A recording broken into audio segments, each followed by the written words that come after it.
Hey beautiful people, my name's Kristen. Thank you for stopping by my channel. So I need to get to work, but I just saw Rick McDonell posted his spin with the answers. So I went ahead and lived my list. And then of course, because they were together, I already know this is number 9 and this is number 16. And I think I said in my video that this is the one that I least wanted to win because it's the third of a trilogy and I don't own the other two. But I think I'm just going to read this one without purchasing the other ones. I'm trying to be really good about not buying a bunch of books right now because my TBR pile is big and I just have so much I really want to read. Anyway, so I'm going to read this and see if it makes sense and I can read it just for what it is. It is, this is like a nuclear holocaust kind of thing is set up and it's a survival apocalyptic kind of thing. I think there's magic, but I'm not positive. We'll see. And then this one is a collection of short essays. It is nonfiction. I picked it up originally thinking that it would just be a good filler for like Nonfiction November. So I think what I'm going to do is go ahead now that I know which two I'm going to definitely be reading in the next 2 months. I think I'll probably start with this one and I will start with my triad chapters with the other 4 nonfictions that were on my spin list. So that was The Fact of the Body, which is a memoir of a woman investigating a crime and discovers she's actually personally attached to somebody in the investigation and how that affects her. This is A Wild Vine about the Norton grape and it's being turned into wine. I mean, I'm thinking this is an evening read with a glass of wine. That's what I'm thinking.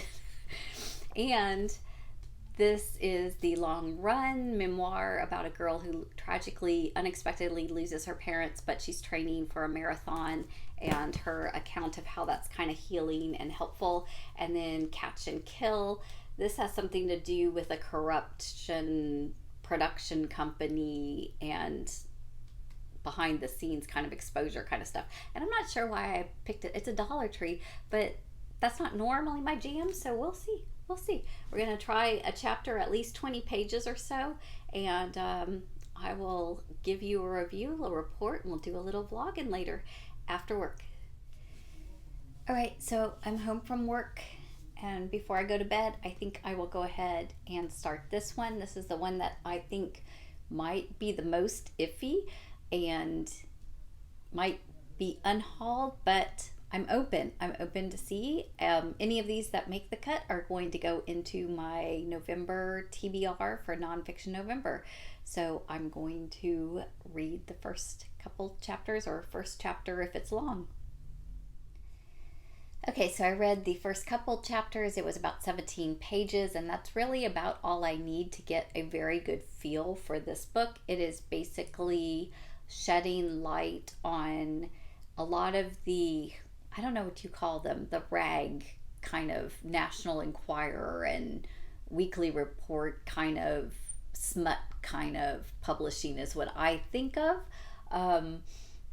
But they were running a bunch of things on Trump and Weinstein and 2 or 3 other names that honestly, if I'm totally honest, I would have to learn more who they even were, but people with power who were basically abusing that power to sleep around, to, behave inappropriately, to talk inappropriately, and evidence being covered up. And it's basically a whole fairly substantial book on the fact that this happens. I don't have any problem believing that this happens, although I'm not sure that I want to read all of that.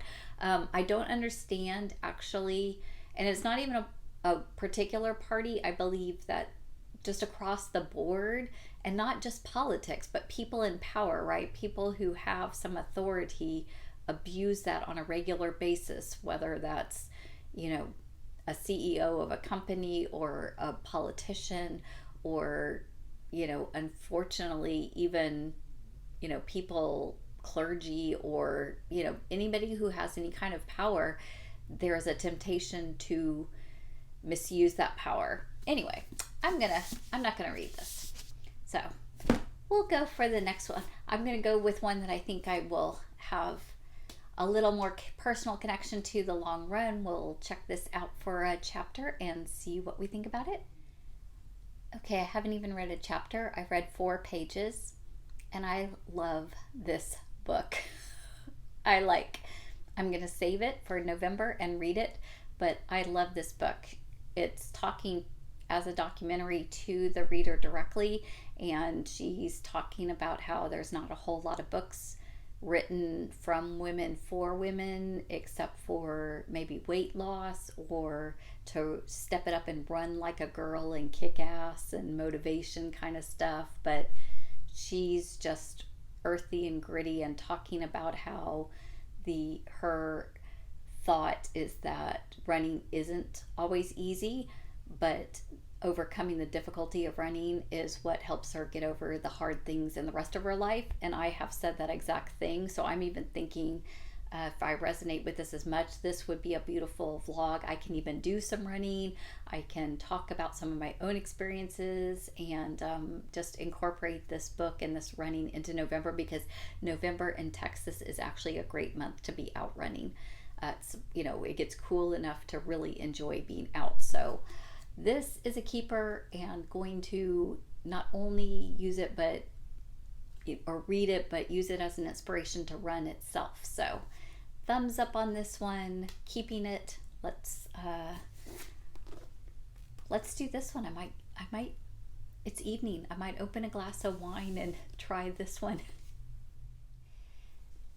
So cheers. The wild vine inspired me to have some wine, but this is actually fascinating for me because I just moved from Virginia to Texas this past year, and where I moved from is pretty much the area outside of DC that this book takes place, and it is nonfiction, talking about the actual founding of the Norton grape, which was in Virginia. I had no idea. And I will say, if you're watching this and you ever are in Virginia, kind of outside the DC area into that northern part, there is a lovely winery that I will go ahead and suggest, called Barrel Oak. It's right on 66 before you get to 81, and they have a wine that is made from the Norton grape that is my favorite. I don't remember exactly what it's called, and to be honest, it may even change variety or whatever, but they do a fantastic job.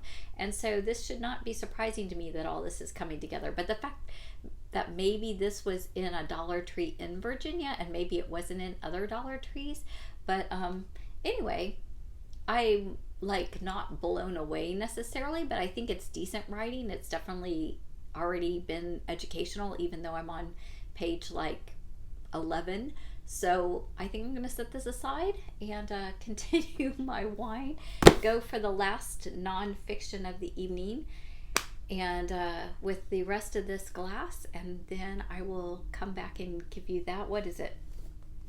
It's this one, The Fact of a Body, which I'm actually kind of the most intrigued by. So I will give it a go. This is the girl who kind of knows somebody in a investigation that she's exploring, murder thing that brings up something from their past, which is also happens to be her past. So I don't know that we're going to get all that in depth in the beginning, but we'll see how the writing is and see if it's worth holding on to or if we should pass for something else. All right, here we go. So I've read enough of this one. The prologue was actually outstandingly interesting. It went through a crime scene and then explained principles of blame and how you would kind of start to prosecute that.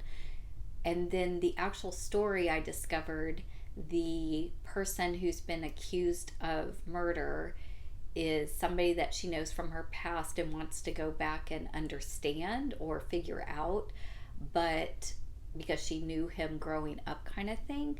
And he himself says he doesn't know why he did the crime, but he's sure that he did it. He confessed to it. And maybe he did, maybe he didn't. I'm not sure. But it's basically the killing of a young boy, and sounds really, really sad and horrific and senseless, to be honest. And it is based on a true story. And that it just, I'm a family director, and just these kind of stories like haunt me and keep me up at night. And I don't know if there's even any closure in it, and I fear that maybe there's not, because if the murder themselves doesn't even, anyway, I'm gonna pass that one along. I think that it was very well written and is gonna tell that story, but I don't think that's the story for me. So we're gonna let that one go. I don't need enough negativity. Can you tell I'm putting the negative books aside and I'm keeping the positive? Even though this young woman lost her parents, which is sad, she's making something positive and going forward. And again, not blown away by the wine, but interesting. I think I would learn something.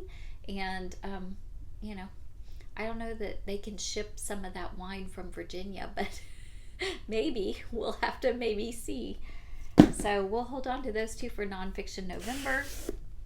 I'm going to go ahead and finish my wine because I didn't get very far in 10 pages, but I'm going to finish this and read the first chapter of this book, which will be reviewed for you in an upcoming video on book reviews. So I will start that, and then I'm going to shower and get to some jammies and get ready for bed. So I thank you for stopping by, for checking out what I spun, and we'll see about that other one. Stay tuned for the reviews, y'all. I will give you my opinion in my monthly wrap up. Y'all have an awesome month. Thank you for stopping by. Take care.